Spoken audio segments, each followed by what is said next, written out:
একটা বাড়িতে 40 জন আসা এতটা জায়গা থাকে না, কিন্তু তা সত্ত্বেও ছোট এরা, সুতরাং তাদের কথাকে যথেষ্ট গুরুত্ব দিয়ে মাননীয় মুখ্যমন্ত্রী তাদের 40 জনকেই আসার কথা নির্দেশ দিয়েছিলেন এবং অনুমতি দিয়েছিলেন। কিন্তু দেখা গেল যে তারা 9টা অবধি কিছু বললেন না।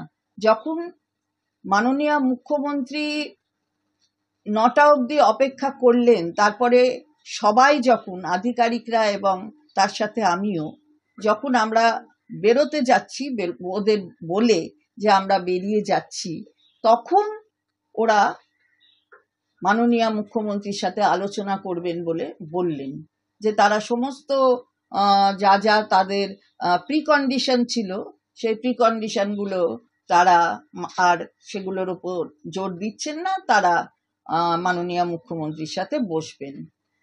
তো 3 ঘন্টা, মনে রাখবেন, আগে কয়েকদিন ধরে 2 ঘন্টা করে অপেক্ষা করেছে, আপনারা সেটা সংবাদ মাধ্যমে দেখিয়েছেন, মানুষ জানে। এবং তারপর গতকাল 3 ঘন্টা অপেক্ষা করেছেন। তারপরে যখন 3 ঘন্টা অপেক্ষা করার পরে বেরিয়ে যাচ্ছে সবাই, তখন তারা বললেন যে তারা দেখা করবেন। তাহলে এত যে সময় দেয়া হলো, তাহলে তারা যখন বলবেন তখনই সরকারকে রেডি থাকতে হবে কথা বলার জন্য। এটা যেন মনে হলো এরকমই একটা কোনো ব্যাপার। মুখ্যমন্ত্রী নিজে 8টার সময় তাদের কাছে বলেছেন, তাতেও সাড়া পাননি। তো আজকে বুঝতে হবে যে এই কর্মবিরতি মানুষের পক্ষে কতটা ক্ষতিকারক হচ্ছে। ইতিমধ্যেই 29 জন মানুষের প্রাণ গিয়েছে, এটাও সবাই জানে, এবং কয়েক হাজার মানুষ বিভিন্ন অপারেশনের জন্য অপেক্ষা করছেন। অন্তত 7,000 মানুষ, তার মধ্যে 1,500 মানুষ হচ্ছে হার্টের পেশেন্ট, যাদের খুব সত্বর দরকার অপারেশন করবার। তাছাড়া সন্তান সম্ভবা মহিলা, তারা প্রসব করবেন। প্রসবের যন্ত্রণা তো আটকে রাখা যায় না। প্রসবের যন্ত্রণা যখন হয় তখন মায়েরা উপলব্ধি করতে পারেন যে সেটা কতটা যন্ত্রণাদায়ক। কিন্তু তা সত্ত্বেও তার মা হবার যে প্রবল বাসনা, সেই বাসনা থেকে এই যন্ত্রণা তারা ভুলে যান। কিন্তু সেই মায়েদের প্রসব করাটাও কতটা অসুবিধাজনক হয়ে যাচ্ছে, সেটাও তো একটা দেখতে হবে। জুনিয়র ডাক্তাররা, তাদের সাথে তো সবসময় মাননীয় মুখ্যমন্ত্রী তাদের প্রতি সহানুভূতিশীল। তিনি নিজে বলেছেন তিনি দেখবেন, তিনি যা কিছু আছে সব বিচার করে খতিয়ে দেখবেন। এমনকি তারা 7 জনকে সরিয়ে দিতে বলেছিলেন, সেই 7 জন ডাক্তারকে সরানো পর্যন্ত হয়ে গিয়েছে। তো তারপরেও মাননীয় মুখ্যমন্ত্রী সবসময় সহনশীলতার পরিচয় দিয়েছেন। মাননীয় মুখ্যমন্ত্রী সবসময় এই জুনিয়র ডাক্তারদের যাতে কোনো রকমের অসুবিধা না হয়, তাদের বৃষ্টিতে যাতে তারা না ভেজে, তারা যাতে ভিজে গেলে জামা কাপড়, এমনকি তিনি বলেছেন জামা কাপড়ও আমি দিয়ে দেবো, তোমরা বৃষ্টিতে ভিজো না, অসুখ যাতে না হয় সেটা দেখা নিশ্চিতভাবে দায়িত্ব সকলে। মাথায় ছাতা দেবার নির্দেশ দিয়েছেন, তা সত্ত্বেও মানেননি কেউ। তো এটা কিরম হচ্ছে যে তারা যখন বলবেন তখনই সরকারকে রেডি হয়ে থাকতে হবে যে তাদের কথা শোনার জন্য। আমি বিনীতভাবে আবেদন করব যে মাননীয় মুখ্যমন্ত্রী যা যা করবার করেছেন, খতিয়ে দেখার কথা বলেছেন, সমস্ত দাবি, যার মধ্যে অনেকগুলি দাবি তিনি নিজেই ধর্ণা মঞ্চেই তিনি এই রোগী কল্যাণ সমিতি ভেঙে দিয়েছেন, সবকিছু যা যা করবার সেগুলো করেছেন, এবং আরো করবার যে তিনি সেগুলো বিচার করবেন সে কথাও দিয়ে এসেছেন। তো এরপর আর কি বলার থাকতে পারে? সুতরাং এটা একটা সাবজুডিস ম্যাটার। তিনি নিজেই বলেছেন যে যা যা বলার সেটা নিশ্চিতভাবে মহামান্য সুপ্রিম কোর্ট সেটা দেখছেন, তাদের ডিরেকশন থাকবে। সুতরাং তিনি বারবার কর্মবিরতি থেকে বেরিয়ে আসতে বলেছেন ডাক্তারদের। কিন্তু মুখ্যমন্ত্রী সবসময় তার সহনশীলতা দেখিয়েছেন এবং তাদের প্রতি তাদের যে দাবি, সেই দাবি জাস্টিসের দাবি তো মুখ্যমন্ত্রী নিজেও করেছেন এবং সিবিআই এর কাছে খুব তাড়াতাড়ি 3 মাসের মধ্যে যাতে সবকিছু তারা তদন্ত শেষ করে দোষীর শাস্তির ব্যবস্থা করে, সেগুলো তো তিনি বলেছেন, তিনি রাস্তায় নেমেছেন এটা নিয়ে। জাস্টিস তো সবাই চায়, কিন্তু সাধারণ মানুষ নিশ্চিতভাবে তাদের আবেগ, সেই আবেগকে শ্রদ্ধা সবাই জানায় এবং তারা এই মেয়েটি জাস্টিস পাক এ বিষয়ে কোনো সন্দেহ থাকতে পারে না। এরকম নক্কারজনক ঘটনা কোনো মেয়ের সাথে যাতে না হয় সেটা নিশ্চিতভাবে বাঞ্ছনীয়। এরকম কোনো ঘটনা কখনো হওয়া উচিত নয়। তাই কিন্তু এই যে সাধারণ মানুষের এই যে অবস্থাগুলো হচ্ছে, অর্থাৎ কর্মবিরতির ফলে অনেকে চিকিৎসা থেকে বঞ্চিত হচ্ছেন, সেদিকটাও তো দেখতে হবে।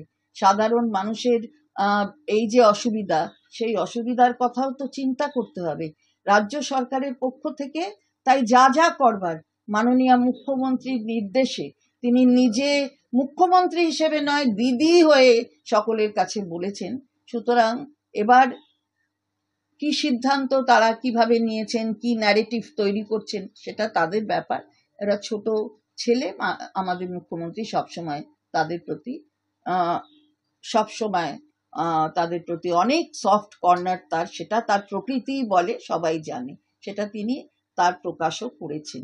সুতরাং আজকে যে চিঠি আমাদের কাছে রয়েছে, আপনারা দেখতে পাচ্ছেন, আপনারা জানেন, আপনাদের কাছেও আছে, যে চিঠি ওরা দিয়েছেন, যে চিঠি এখান থেকে কালকে গিয়েছে মাননীয় মুখ্যমন্ত্রীর অফিস থেকে তাদের আসার জন্য, সবটাই আপনারা জানেন।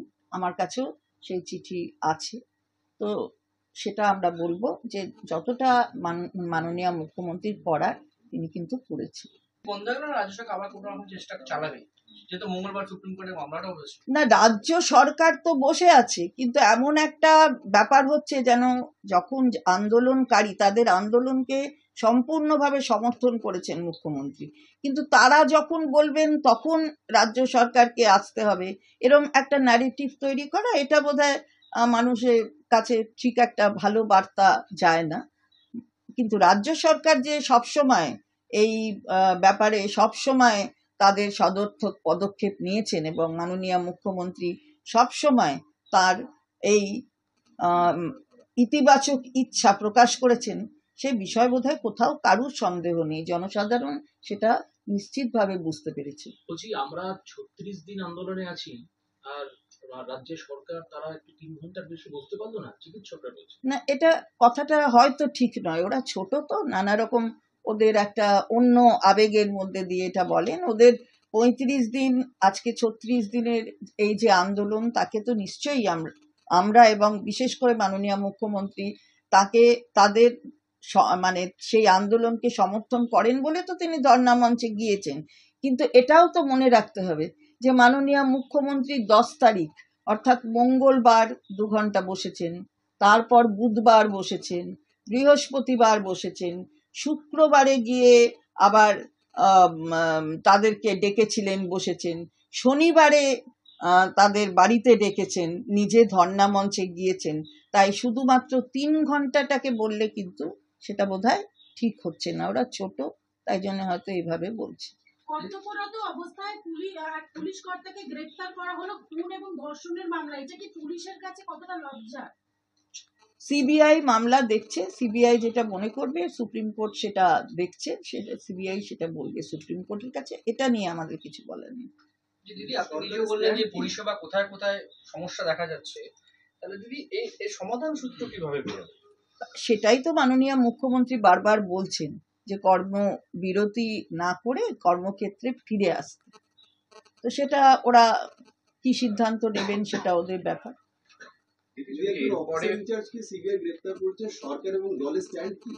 এটা তো স্ট্যান্ডের কোনো প্রশ্ন নেই, এটা তো বিচারাধীন মামলা সুপ্রিম কোর্ট দেখবে। চিকিৎসকদের তরফে যদি আবারও অনুরোধ আসে, সেক্ষেত্রে কি রাজ্য সরকার ফের বিবেচনা করবে কোনো বৈঠকের বিষয়? সেটা যদি আসে তখন, যদি তো হাইপোথেটিক্যালি কিছু বলা যায় না, যে যেখানে যেমন হবে তখন সেখানে তেমন আপনারা জানতে পারবেন। তিনি এত কিছুর পরেও যখন আপনারা বারবার অনুরোধ করছেন, আবেদন করছেন, যদি মুখ্যমন্ত্রী এত চেষ্টা করছেন, তারপরে যখন ওনারা কর্মবিরতির পথে হাঁটছেন, তাহলে এরপর কি রাজ্য সরকার কোনো কড়া অবস্থান নিতে পারে? আপনারা দেখেছেন যে মাননীয় মুখ্যমন্ত্রী বারবার বলেছেন তিনি কড়া অবস্থান নিতে চান না, তিনি কোনো রকমের ওরা কোনো অসুবিধের মধ্যে পড়ে সেটা উনি চান না। সুতরাং তার মানসিকতা সবাই দেখেছে এবং ভবিষ্যতেও আপনারা দেখবেন। তিনি প্রমাণ লোপাটের অভিযোগ উঠছে ওসির বিরুদ্ধে, তার জন্য তাকে গ্রেফতার করা হয়েছে, এই বিষয়ে পুলিশ কমিশনার কিছু জানতেন না? আবারও বলছি, এই বিষয়টা বিচারাধীন। আমরা ওই বিষয় নিয়ে এখানে কথা বলতে আপনাদের আসতেও বলিনি, আর ওই বিষয় নিয়ে আমাদের বলারও কিছু নেই, সেটা সুপ্রিম কোর্ট দেখছে। বলছি নিয়মিত দুদিন দেখা গেল যে বৈঠকের ক্ষেত্রে লাইভ স্ট্রিমিং একটা বাধা হয়ে অন্তরায় হয়ে দাঁড়াচ্ছে। আর যত হঠাৎ সমস্যাটা কি হলো? লাইভ স্ট্রিমিং না করলে কি বিশ্বাসযোগ্য না, আসবে না? এই যে বিশ্বাসযোগ্যতা, ধরুন একটা জায়গা থেকে পাঠিয়েছে 10 জন প্রতিনিধি কি 40 জন প্রতিনিধি, তার মানে যারা আন্দোলনরত তারা তো এই 40 জন প্রতিনিধিকে বিশ্বাস করেন, তার জন্যই তো তাদের পাঠিয়েছেন। তো তাহলে সেখানে লাইভ স্ট্রিমিং এর প্রশ্ন যদি যে কারণে বলা হয়েছে যে এটা সাবজুডিস ম্যাটার, এটা করা যাবে না, তো সেটা তো মিনিট হতো, সেটা তো বলেছেন মুখ্যমন্ত্রী নিজে বলেছেন, আপনারাও শুনেছেন সে কথা, তিনি বাড়ির দরজায় দাঁড়িয়েও সে কথা বলেছেন যে যদি এটা রেকর্ডিং হবে, যদি সুপ্রিম কোর্ট বলে তাহলে সেটা দিয়ে দেওয়া হবে, মিনিট করা হবে, মিনিটে সই করা হবে, সেটা তো তিনি বলেছেন দুপক্ষ সই করবে। তো সেখানে যদি কোনো অন্যরকম মিনিটেড হতো তাহলে তারা তো নিশ্চয়ই সেটা সেই অভিযোগ তুলতেই পারতেন সেখানে। সুতরাং এটা মানে আমি জানি না এর কোনো মানে এই ব্যাপারটা কেন, কারণ পরে তো তারাই আবার বলেছেন যে কোনোটাই চান না, মিনিট চান। যদি আগেই বলতেন তার জন্য 3 ঘন্টা সময় লাগলো, সেটাও একটা ব্যাপার। করছেন তাদেরকে। দেখুন কিসের কার প্রভাব আছে সবাই আপনারা দেখছেন এবং দেখবেন, সুপ্রিম কোর্ট দেখছে মামলা। আমরা তো মনে করি যে এরা জুনিয়র ডাক্তার, তারা নিশ্চয়ই উপলব্ধি করবে যে তাদের এই জনসাধারণের জন্য তারা যে কাজ করবার কথা সেগুলো কাজ করবে এবং কর্মক্ষেত্রে ফিরে আসবে। গতকালকে যখন বৈঠক শুরু হওয়ার আগে সিনিয়র ডাক্তাররা ওখানে ছিল, তখন আপনার বিরুদ্ধে যেটা অভিযোগ করা হচ্ছে, আপনি নাকি বলেছিলেন যে ঘাড় ধাক্কা দিয়ে বার করে দেওয়া হবে। এরকম যদি আপনারা শুনে থাকেন তাহলে বলবেন, আমি এই ধরনের কথা কখনো ব্যবহার করি না, এমনকি নিজের বাড়িতেও কখনো এই ধরনের কথা ব্যবহার করি না, এটা সবাই জানে। আমি কেন বলতে যাব? এখানে আমাদের মাননীয় মুখ্যমন্ত্রী তিনি ডেকেছেন, আমি ঘাড় ধাক্কা দিয়ে বার করে দেবো এটা বলা যায়? আমি তো যতগুলো দেখলাম আমি কোথাও দেখতে পেলাম না যে আমি এরকম ধরনের কথা বলেছি কোথাও, মানে আমি ভুল করেও বলে ফেলেছি কি না নিজেকে ভাবছিলাম, কিন্তু দেখলাম না, এমন ভুলটা আমি কখনো করি না। কিসের জন্য ঘাড় ধাক্কা দেবো? ওরা ছোট ছোট ছেলে, আমার ছেলের মতন, আমি কখনো ঘাড় ধাক্কার কথা বলতে পারি? আমরা হচ্ছে আমরা চলে যাচ্ছি, 3 ঘন্টা হয়ে গেছে, 3 ঘন্টা সময়, তারপরে আমরা অপেক্ষা করেছেন মুখ্যমন্ত্রী, এবার আমরা চলে যাচ্ছি। আপনারা দেখবেন বিভিন্ন যেগুলো ক্লিপিংস গুলো ঘুরছে তাতে সেটা বলা রয়েছে, যদি কেউ ভুলে আরেকটু বেশি ওটাকে মানে বাড়িয়ে বলে, সেটা ছোট বাচ্চা তো ওরা বলতেই পারে, ছোট তো ছেলেরা ছোট। আমরা নিশ্চিতভাবে মাননীয় মুখ্যমন্ত্রীও যথেষ্ট, মাননীয় মুখ্যমন্ত্রীকে নিয়ে অনেক কিছু অনেকে অনেক সময় বলেছেন, অনেকে তিনি ক্ষমা করে দিয়েছেন, তার পথ অনুসরণ করি এবং আমিও মা, আমি জানি যে ছোট বাচ্চারা ছেলেরা এরকম অনেক সময় বলে, তা আমিও কিছু মনে করছি। আন্দোলনে এই রাজ্যে আন্দোলনের অধিকার মাননীয় মুখ্যমন্ত্রী নিজে বলেছেন তিনি আন্দোলনের ফসল, তিনি জানেন কিভাবে আন্দোলন করতে হয়, কি করতে হয়। সুতরাং তারা ডেকেছেন, সাধারণ মানুষ তাতে কি করবেন সেটাও সাধারণ মানুষ নিশ্চয়ই বুঝবে।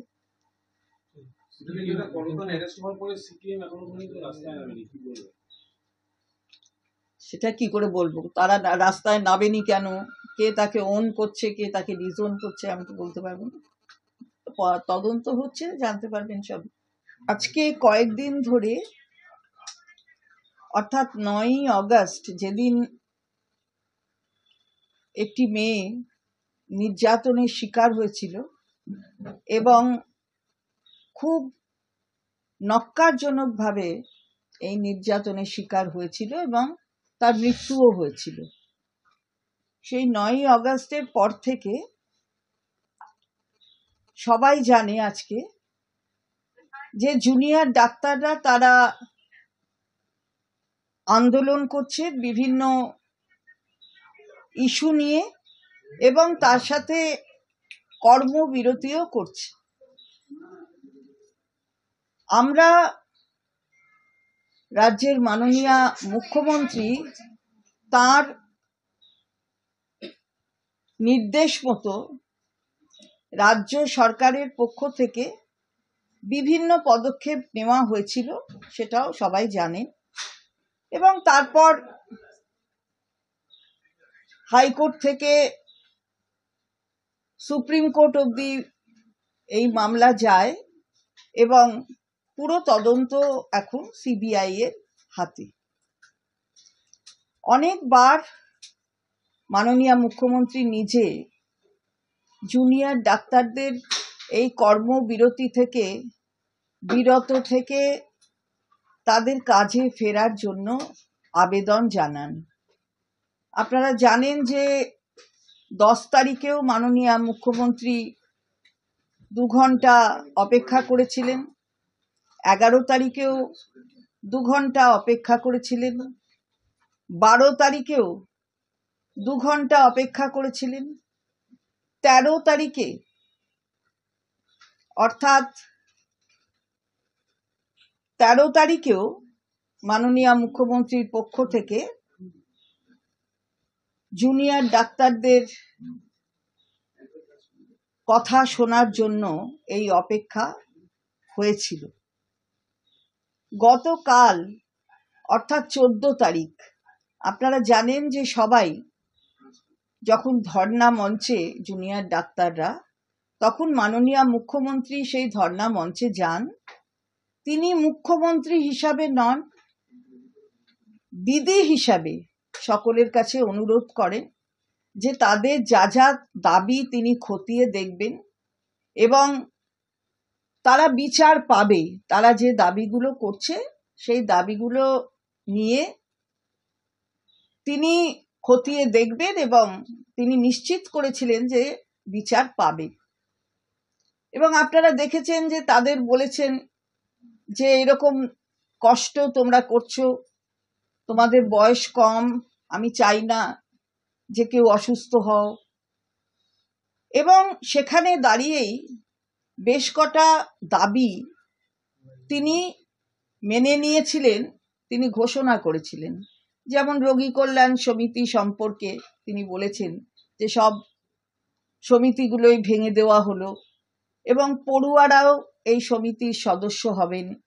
এই সবগুলো দাবির মধ্যে ছিল জুনিয়র ডাক্তারদের, সেগুলো তিনি সেখানেই বলেছেন। পরবর্তীতে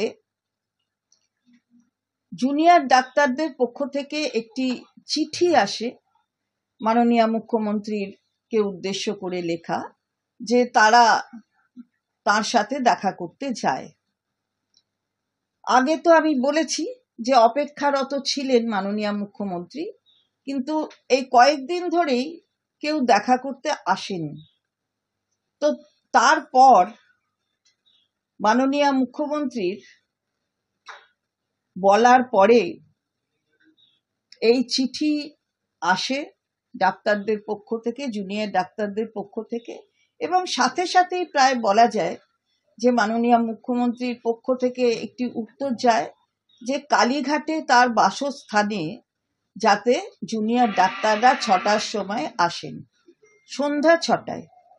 সেই মতো মাননীয় মুখ্যমন্ত্রী, রাজ্যের chief secretary, DG, home secretary এবং আরো উচ্চপদস্থ আধিকারিকরা তারা অপেক্ষা করছিলেন এবং আমিও ছিলাম সেখানে। 6টা থেকে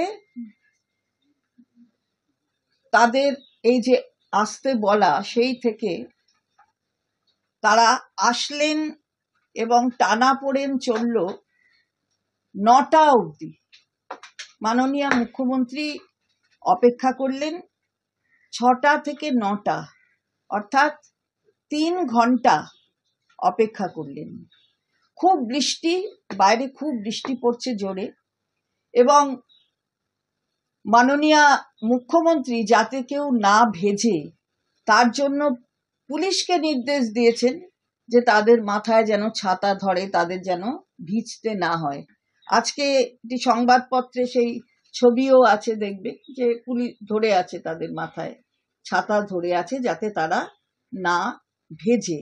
আসলে ভিজলে অসুখ করবে, সেটা মাননীয় মুখ্যমন্ত্রী তিনি অনুধাবন করেন, এবং তার প্রকৃতি কিরকম, তার নেচার কিরকম, তিনি কতটা স্নেহপ্রবণ, সেটা খালি বলবো না যে বাংলার মানুষ জানে, সারা ভারতবর্ষের মানুষ জানে, এমনকি সারা পৃথিবীর মানুষ জানে।